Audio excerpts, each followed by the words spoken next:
Welcome back. Wherever you are tonight, under thick blankets, in a room gone quiet, with the lights already low, let yourself arrive here fully. You don't have to hold on to anything else right now. Not the conversation that replayed itself 3 times today. Not the thing you're bracing for tomorrow. Not even the reason your chest feels tight for no clear reason at all. Just this voice, and the story it's about to tell you, and the dark, quiet room around you. Tonight's story is a small one, in a way. It isn't about armies or kings or miracles that shake the earth. It's about a single traveler on a single road on a single night. The kind of night where fear presses in close and shelter feels very far away. Maybe you know a night like that. Maybe you're in one now, in your own way. Not out on some ancient road, but somewhere just as exposed. Lying awake, listening to a house settle, and wondering for half a second if it's something else. Watching a worry grow bigger in the dark than it ever seemed in the daylight. Maybe it isn't even one clear fear, just a low hum of unease with no name. The kind that arrives the moment the lights go off and the day stops giving you things to do. You wouldn't be strange for feeling this. So many people carry some version of unease into the hours meant for rest.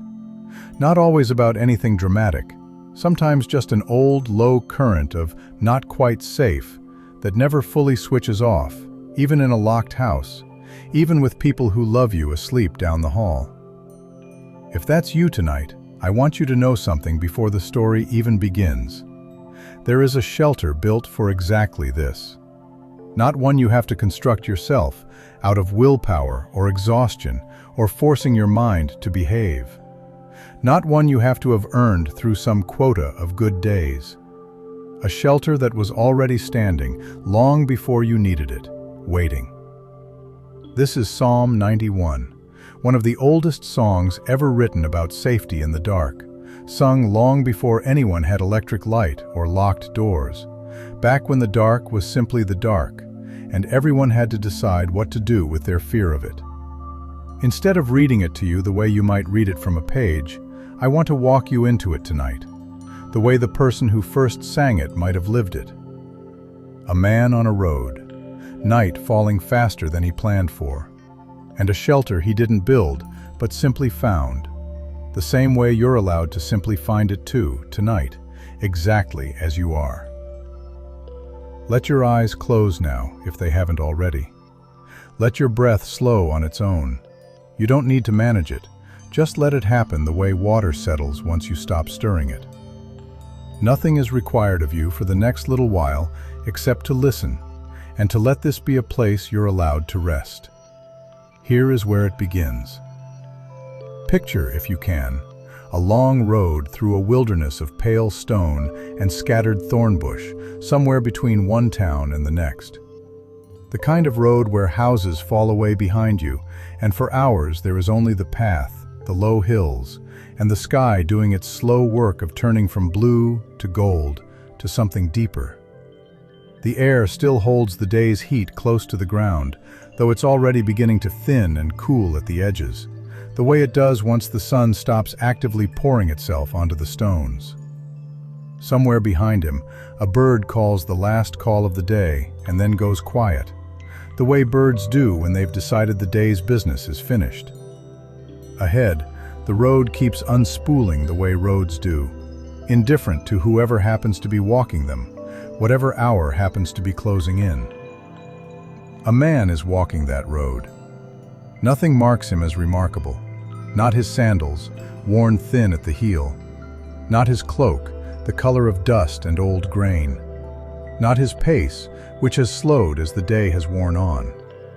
He is simply a traveler, the way most people in that place and time were travelers at some point, going from where they had been to where they needed to be, trusting the road to hold long enough to get them there. He had meant to reach the next town before dark. That happens sometimes. A delay at a well, a wrong turn where 2 paths looked the same, an hour lost to nothing anyone could name afterward.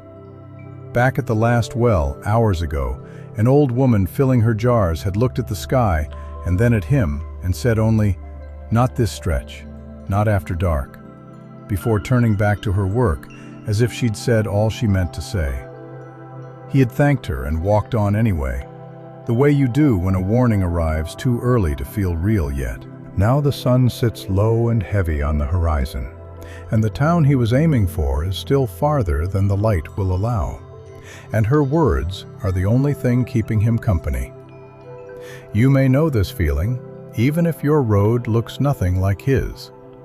The moment you realize you won't reach where you meant to be before dark falls.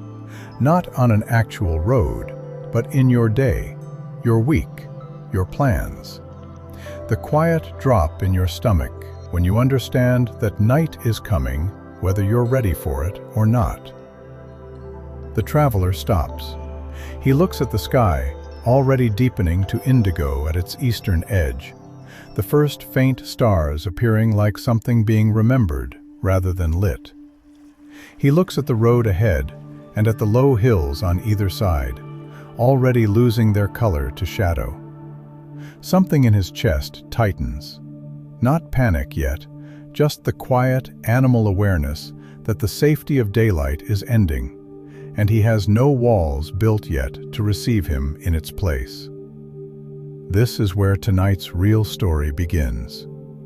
Not a monster, not an enemy with a face, just night, arriving the way it always does, patient, certain, indifferent to whether he's ready, and one man with nothing around him yet but open road.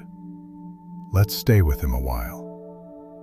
He walks a little faster now, though he tries not to let the fear show even to himself. There's an old habit in people, when the light starts to go, a way of walking taller, breathing shallower, ears tuning to every sound the way they never had to at midday. The traveler feels his own ears doing that now, catching the small shift of wind through thorn branches, the scrape of his own sandals on stone, a bird calling once, far off, and then going silent. This particular stretch of road has a reputation, and not a gentle one. Travelers who pass this way by daylight speak of it carefully even then. Wolves that come down from the higher country in lean seasons, the occasional band of men with nothing to lose and less to offer. The simple, older danger of losing the path itself in the dark and wandering into a ravine that daylight would have shown plainly. None of this is imagined. The old woman at the well was not exaggerating for effect. This is, by any honest measure, a road worth fearing after dark.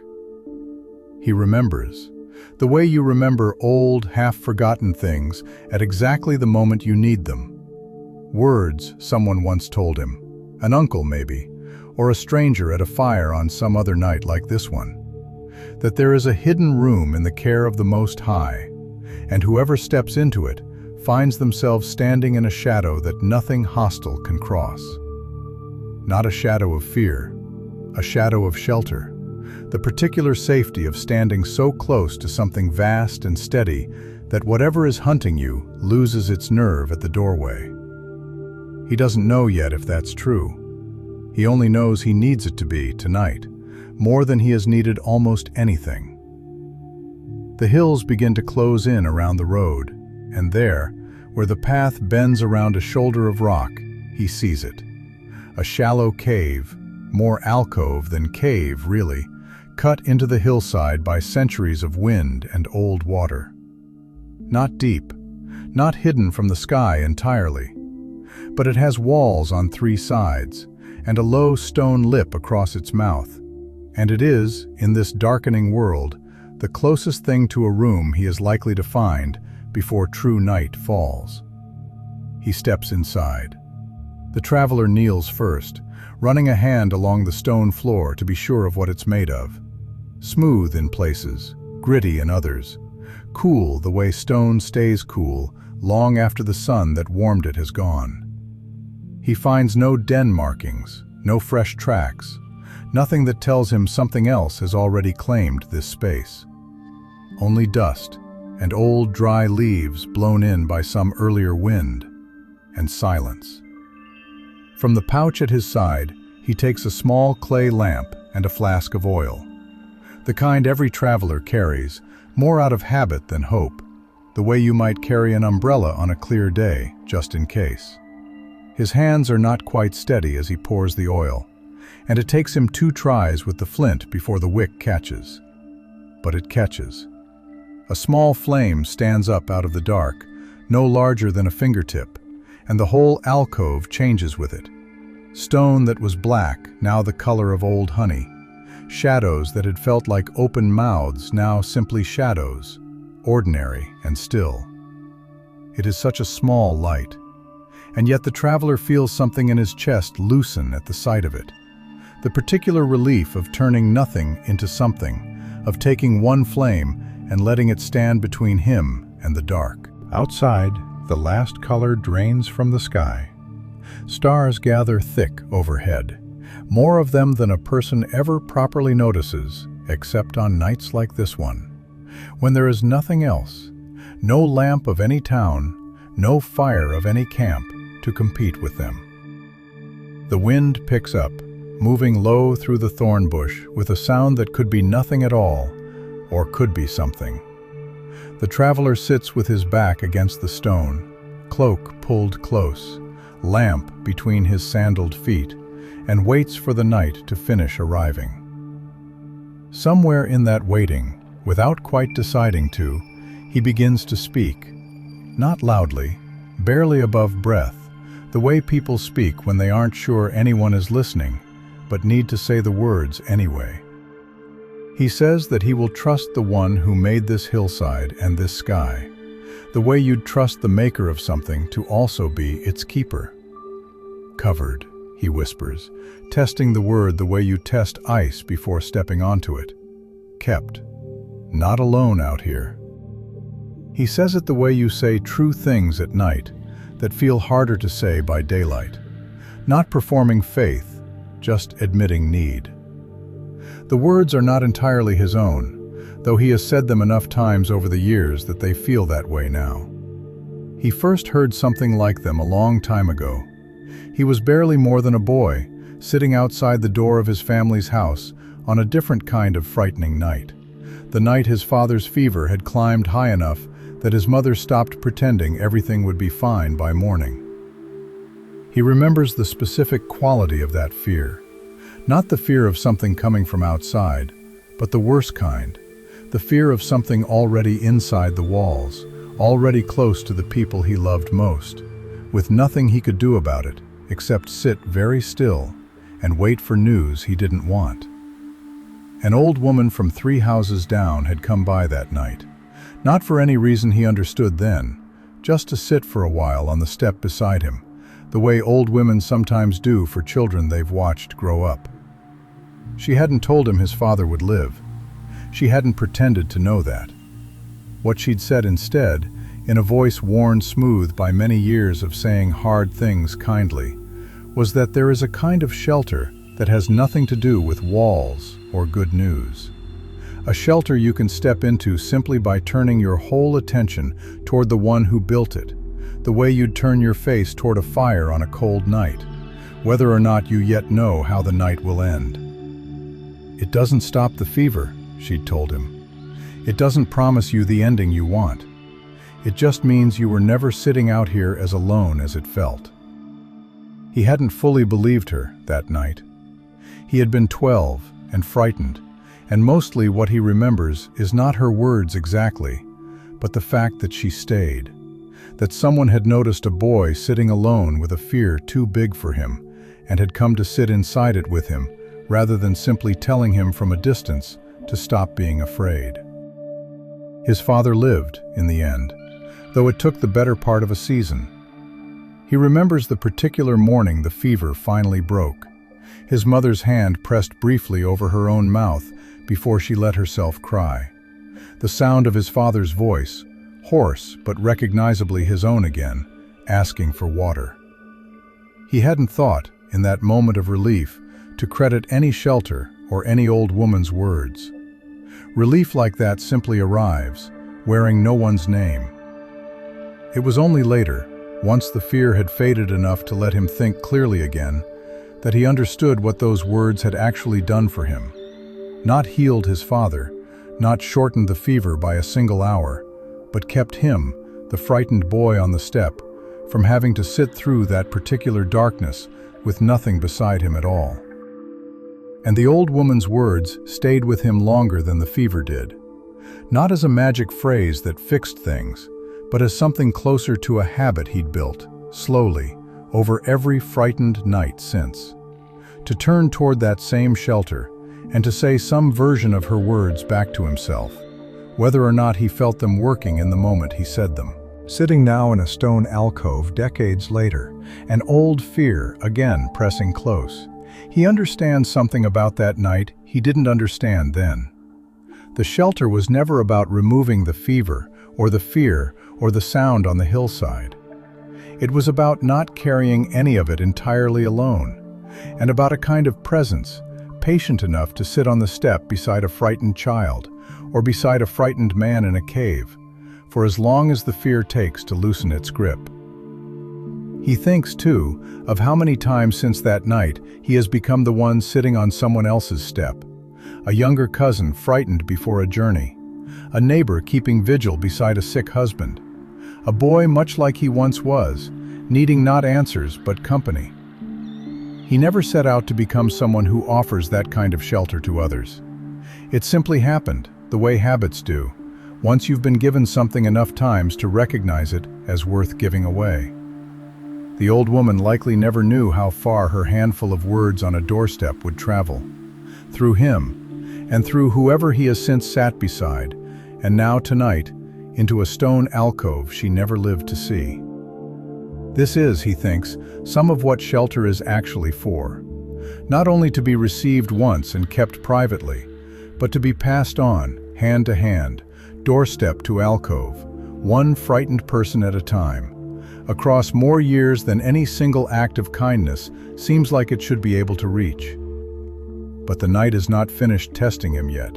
An hour or so later, impossible to say exactly since time moves strangely in the dark, stretching and folding in ways it never does under the sun. A sound reaches him from somewhere down the slope. Low, dragging, gone before he can be sure he heard it at all. Every hair on his arms rises. His hand finds a fist-sized stone beside him without his quite deciding to pick it up. He goes very still, the way animals go still, listening past his own heartbeat for whatever might come next. Nothing does. Not right away. The sound doesn't return, or if it does, it's smaller, farther, swallowed by the wind before it reaches him fully. But the fear it woke doesn't leave so easily. It sits in his chest, tight and bright, the way fear does even after the actual danger, if there ever was one, has already passed. For one long moment he considers stepping back out to look, some old instinct insisting that not knowing is worse than whatever he might actually see. His hand is already on the stone lip of the alcove, half risen, before the better part of his judgment catches up with the rest of him. Stepping out into unknown dark to satisfy a fear is not bravery, he reminds himself. It's fear dressed up as usefulness. Whatever made that sound is still out there either way. Nothing changes by his going to meet it. He sits back down, slower than he stood, feeling almost as unsettled by his own near decision as by the sound itself. This is the part of fear no one warns you about. It isn't only about the thing itself. It's about what your mind does with the space after. Replaying the sound, inventing worse versions of it, standing guard against something that may have already gone. The traveler breathes. He looks at his small flame, still standing, still faithful, no smaller than it was an hour before. He remembers again those half-remembered words, that whoever dwells in that hidden shelter finds covering, the way a bird gathers its young in close beneath feathers wide enough to hide the whole trembling brood from whatever circles above. He pulls his cloak tighter, less against the cold now than against the fear, and lets himself imagine, really imagine, the way you let yourself believe a comfort fully instead of holding it at a careful distance. that he is, right now, exactly that gathered in, that hidden, that covered. Not because the sound outside has explained itself, not because the dark has gotten any less dark, but because covering was never about the dark going away. It was about not being left alone inside it. Hours pass this way, the particular slow hours of a watch kept through the night, where sleep hovers close, but fear keeps shoving it back. In his grandfather's time, people spoke of the night in 3 watches. The first watch, when the world is still settling into dark and every sound still carries the day's ordinary explanations. The middle watch, deepest and longest, when even brave people find their courage thinnest. And the watch before dawn, when the sky hasn't yet lightened, but somehow already promises that it will. He can feel himself moving through those same 3 watches now, one into the next, each with its own particular flavor of fear, each demanding to be gotten through rather than escaped. To keep his mind from circling, he starts naming what he can see through the alcove's mouth. That bright cluster low over the hill, the one his mother once called the little flock, the single wandering star that never stays where you expect it. It is a small, useless game, and it works anyway, the way humming an old tune works, or counting your own breaths. Not because it changes anything outside, but because it gives the mind something gentler to hold than fear. Twice more that night he hears something. Once what might be the yip of a jackal, far enough off that even his flinching heart admits it poses no real threat. Once nothing at all, just the wind finding a new shape to move through, but enough to jolt him upright all the same. Each time he does the same small thing. He looks at the lamp. He whispers the same 3 words: covered, kept, not alone. A little steadier each time he says them, and each time a little faster than the time before. The fist around his chest loosens. Later, when the small game of naming stars has worn thin and his eyes grow heavy despite himself, a different kind of fear finds him. Quieter than the sound on the hillside, but in some ways harder to shake. It's the thought that even if nothing out there ever reaches him, he is still technically entirely alone. No one in the world knows exactly where he is tonight. No one is waiting up wondering if he's safe. No one would notice for days if this night went differently than it has. This is its own kind of dark, separate from the literal dark outside the alcove. You may know this one better than the other. Not the fear of a specific danger, but the colder fear of being unwitnessed, of suffering, or simply struggling somewhere no one else can see. The traveler sits with that thought rather than fighting it, and finds, a little to his own surprise, that it doesn't hold up the way he expected it to. Not because someone rushes down the hillside to prove him wrong, but because the same shelter that covers him from the sound in the dark was never only about physical danger to begin with. Being seen, it turns out, doesn't require another traveler to have followed his road. It only requires that the one who built this shelter also built him, and has not for one moment lost track of exactly where on this hillside he is sitting. There's a third fear, too, quieter still, that visits somewhere in the deepest part of the night. The fear that none of this, the whispered words, the old woman's long-ago comfort, the shelter itself, is actually real. That he's simply telling himself a soothing story to survive an ordinary, indifferent night, the way a child hums to stay brave walking past a dark doorway. He doesn't have a clean answer for that fear. Not every night ends with proof. But he notices, turning the doubt over slowly, the way you'd turn a stone in your hand, that even if he can't prove the shelter from the inside of one frightened night, he can still choose which story to lean his weight against until morning. The story that says he is entirely alone with whatever the dark contains, or the story an old woman on a doorstep once trusted enough to offer a frightened boy. Between those two, even without certainty, he knows which one he wants to be true. And so, for tonight, he leans there. And there's a fourth fear, the kind that doesn't even wait for a sound or a specific threat to attach itself to. The kind that simply starts building its own story, uninvited. Somewhere in the small hours, his mind offers him, unasked, a whole imagined version of how this might end badly. Word reaching his family days from now, the particular grief on his mother's face, all the ordinary things he meant to finish left undone. He doesn't ask his mind to do this. It simply does it, the way minds do, rehearsing catastrophe as if enough rehearsal might somehow prepare him for it, or prevent it. He notices what he's doing, eventually. Notices that he has, without meaning to, spent the better part of an hour living through a version of tonight that isn't actually happening. The lamp is still lit. His breathing is still steady. Nothing outside has changed. Only the story running behind his eyes had changed, and it had cost him an hour of rest for a version of events that existed nowhere but inside his own tired mind. He sets that story down too, as gently as he can, the way you'd set down something heavy you'd been carrying without noticing you'd picked it up. Not by arguing with every detail of it, just by returning again to the three words that have carried him through every other fear tonight. Covered. Kept. Not alone, including in this the fear his own mind invented rather than the night actually offered him. Somewhere in that same stretch of quiet, his mind drifts, unbidden, to whoever else might be out on this road tonight, or one like it. Other travelers caught the same way he was, by an hour that outran their plans. A shepherd, maybe, further up in the high pastures, counting a flock instead of stars. Someone in a town not far off, lying in their own bed with their own version of this same unease, for reasons that have nothing to do with roads or hillsides at all.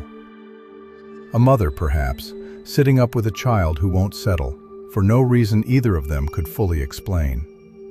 An old man in a house at the edge of some village, alone since his wife died, listening to the same wind move through his own shutters, wondering the same old wondering he wonders most nights now. He finds, thinking of them, that his fear loosens a little further still. Not because their company changes his circumstances, but because the shelter he's leaning into tonight was never sized for just one frightened man in one alcove.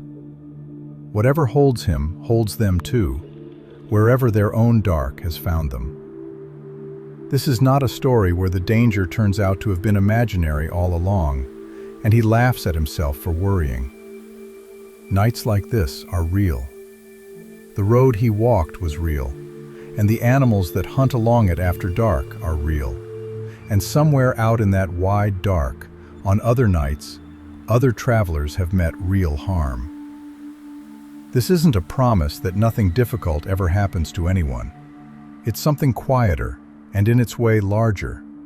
That whatever moves through the dark tonight, close enough to hear, but never quite close enough to reach him, will not cross the threshold of this small stone room. Countless dangers might move through that valley tonight, on every side of him, near enough to sense, and never quite near enough to touch. And not one of them will find the mouth of this alcove. He doesn't know this the way you know a fact. He knows it the way you know, after enough nights of testing it, that a particular chair will hold your weight, or a particular friend will pick up when you call. Not proof exactly. Something steadier than proof. Trust, built one small mercy at a time. Sometime past the middle of the night, without noticing the exact moment it happens, the traveler's shoulders finally drop the last of their guard. His breathing evens out. The stone at his back, which had felt so hard and cold when he first sat down, now simply feels solid. The good kind of hard, the kind that holds you up rather than pressing in. He finds himself thinking, in the drowsy half-language of someone on the edge of sleep, that he is not really the one keeping this watch after all.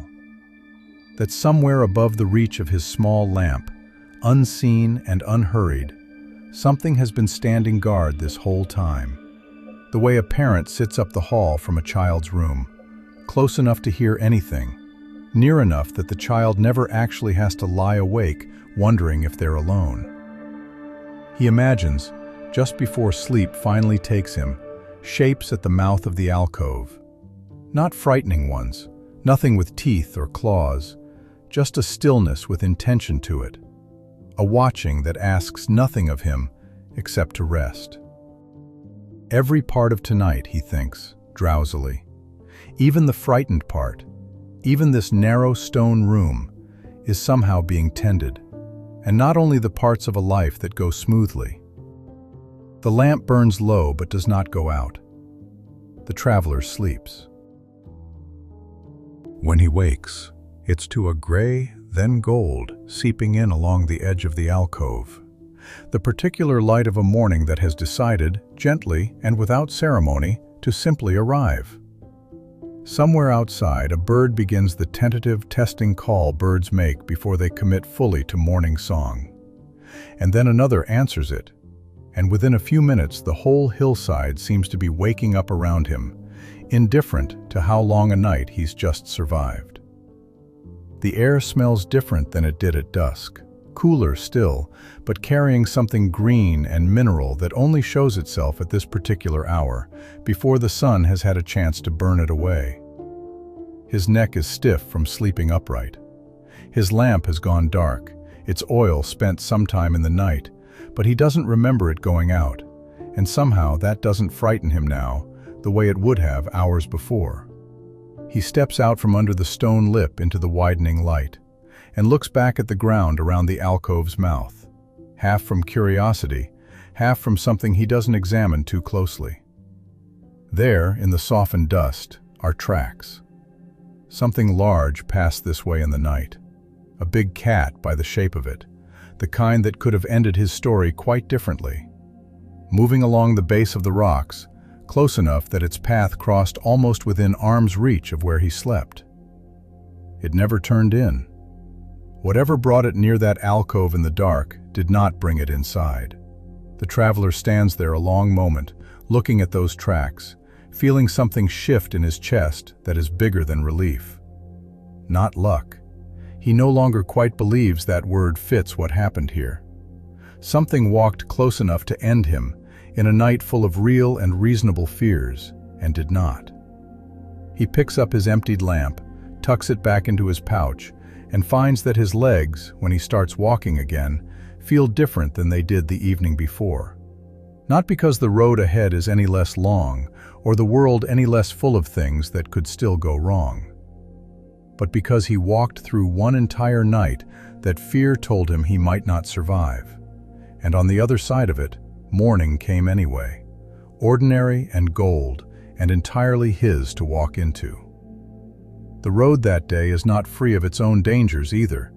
This is not a story where night was the only test, and daylight brings nothing but ease. By mid-morning, the sun sits high and merciless, and the traveler passes a stretch of road with no shade for a long while, his water flask emptying faster than he'd planned for. Later, rounding a bend, he sees 3 men ahead, sitting where the road narrows between 2 boulders, the kind of place a person planning harm might choose to wait.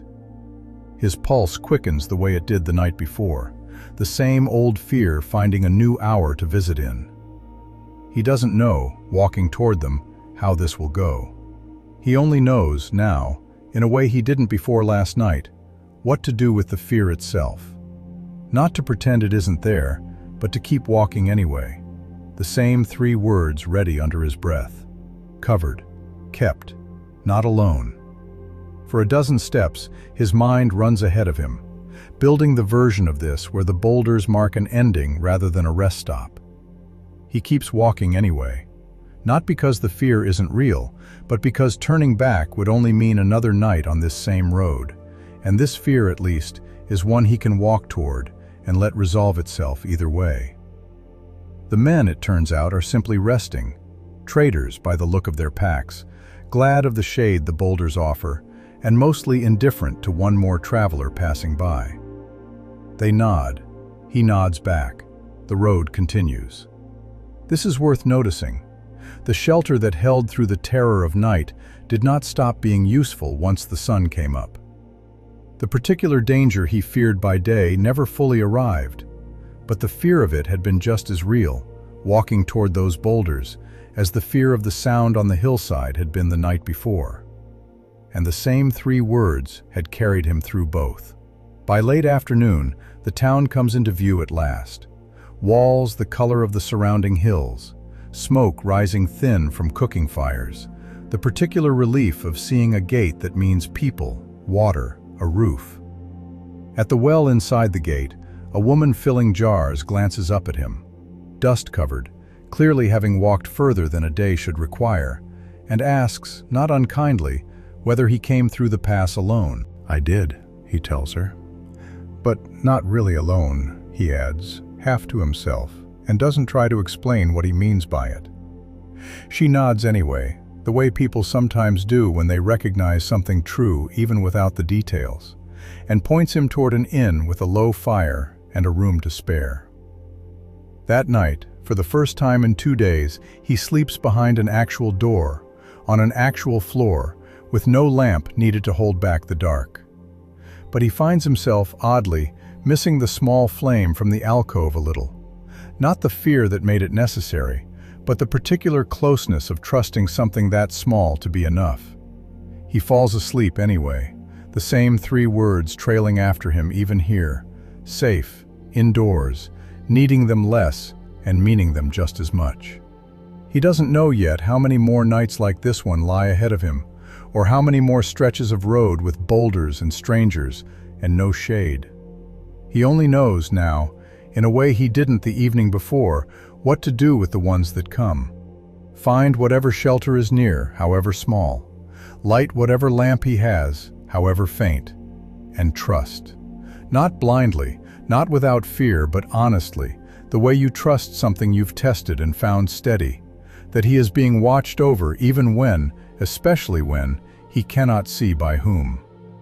You may not be lying in some stone alcove tonight, with real tracks in the dust to prove how close danger came and passed. But I don't think the traveler's night is as far from yours as it might seem. Maybe what kept you up wasn't a sound on a hillside, but a thought that wouldn't stop circling, a diagnosis you're waiting on, a phone call you're dreading, a version of tomorrow your mind keeps rehearsing like it might somehow help to imagine the worst first. Maybe your fear doesn't have claws or fur at all. Maybe it just has a shape like uncertainty, or loneliness, or the particular exhaustion of holding vigilance for so long you've forgotten what it felt like to simply rest. Maybe, like the traveler, part of what exhausts you isn't only the fear itself, but the isolation inside it. The sense that whatever you're carrying entirely alone, unwitnessed, while everyone else's nights look calm from the outside. I want to gently push back on that feeling tonight, the way the traveler eventually pushed back on his own version of it. Being unwitnessed by other people was never the same thing as being unseen entirely. And maybe, tonight, the fear keeping you awake isn't even entirely your own. Maybe you're lying here doing the old woman's work without having chosen it, sitting up in your own way beside someone else's fever, someone else's fear, someone whose night you can't sleep through for them, no matter how much you want to. If that's you, I want this shelter to hold you too, the way it held her all those years before she ever sat down on that step. You don't have to have all the answers for the person you're worried about. You only have to be willing to sit in the dark near them, the way she did, and to let this same covering hold you both, even now, even at a distance, even when you can't fix what's wrong. Care like that is exhausting in a particular way that's hard to explain to anyone who hasn't carried it.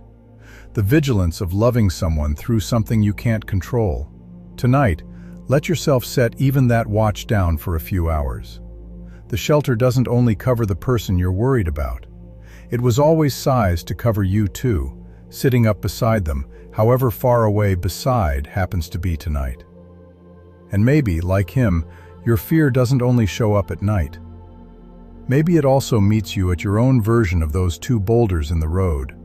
A hard conversation waiting at mid-morning, a meeting you're dreading this week, a version of daytime dread that feels less dramatic than 3 a.m. panic, but is somehow just as tiring to carry. This shelter was never only a nighttime shelter. The same covering that holds you through a frightened dark holds you through a frightened Tuesday afternoon, too. And if some nights you find yourself doubting whether any of this is real, whether you're simply telling yourself a soothing story to get through an indifferent world, you are in good company. The traveler doubted too, in the deepest part of his night. Doubt doesn't disqualify you from resting inside this shelter. It just means you're human, turning a stone over in your hand in the dark, choosing which story to lean your weight against until morning proves out whichever way it proves out. I know too that the particular hour you're in right now, lying still, trying to let go of a day that won't quite release you, has its own specific weight. Your mind may already be doing the thing minds do at bedtime, replaying, rehearsing, reaching for one more lap around a worry it's already circled 100 times today. You don't have to win that argument with your own mind tonight. You only have to set it down, the way the traveler set down his fist-sized stone once the sound didn't return. Not because you've solved anything, but because you don't have to hold vigilance and rest at the same time. And rest is what tonight is for. There's a promise near the end of this old song, too, that I don't want to rush past. It says, in its own way, that the shelter isn't only for single, frightening nights. It's for the whole shape of a life, the long unfolding of years neither of us can fully see yet from here. Whatever years are ahead of you, however many or few, however uncertain that number feels tonight, you are held across all of them, not only across this one dark hour. That kind of promise is too large to fully picture at midnight, and it doesn't need to be pictured all at once. It only needs to be trusted the size of tonight. One more sheltered night, in a life made up of exactly that, one sheltered night at a time. Whatever shape your fear takes tonight, I want to say the same thing to you that this old song has been saying, in one form or another, for longer than either of us has been alive. You are allowed to stop standing guard.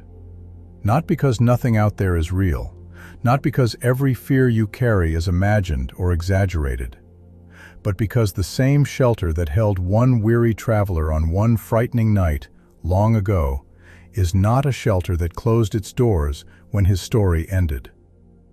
It's still standing. It was built to be dwelt in, not just visited once in a crisis and then forgotten. And dwelling means you get to come back to it every single night, this one included, without having to earn your way in again each time. You do not have to solve tomorrow before you're allowed to sleep tonight. You do not have to keep replaying the sound in the dark until you've proven to yourself it was nothing. You are permitted, gently urged even, the way this old song keeps urging its listener toward rest, to lay the vigilance down. Someone else is standing at the mouth of whatever alcove you've built for yourself tonight.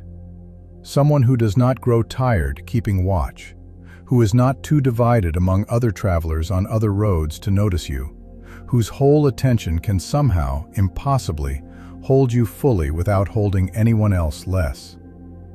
Let your shoulders do what the travelers did, sometime past the middle of that long night. Let them drop the last of their guard. Not because the world outside your window has become perfectly safe, it hasn't, and it doesn't need to be, for you to rest. But because tonight, like every night before it, you are covered, watched over, kept, in this way and in every other way you cannot yet see. And in the morning, whatever your morning holds, you may look back, the way the traveler looked back at those tracks in the dust, and realize how much worry and danger and fear passed close by you in the night and simply did not come in. Let this be the last thing your mind holds on to tonight, if it holds on to anything at all. You are covered. You are kept. You are not standing this watch alone. Rest now. Let the lamp burn low. Let your breathing find its own slow rhythm.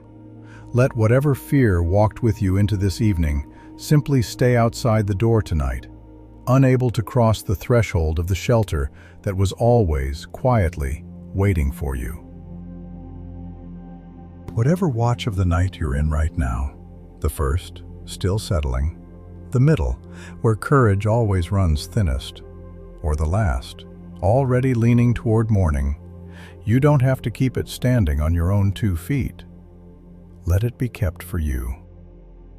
You are covered. You are kept. Not standing this watch alone. Sleep well. You are safe here. Good night, truly, wherever you are.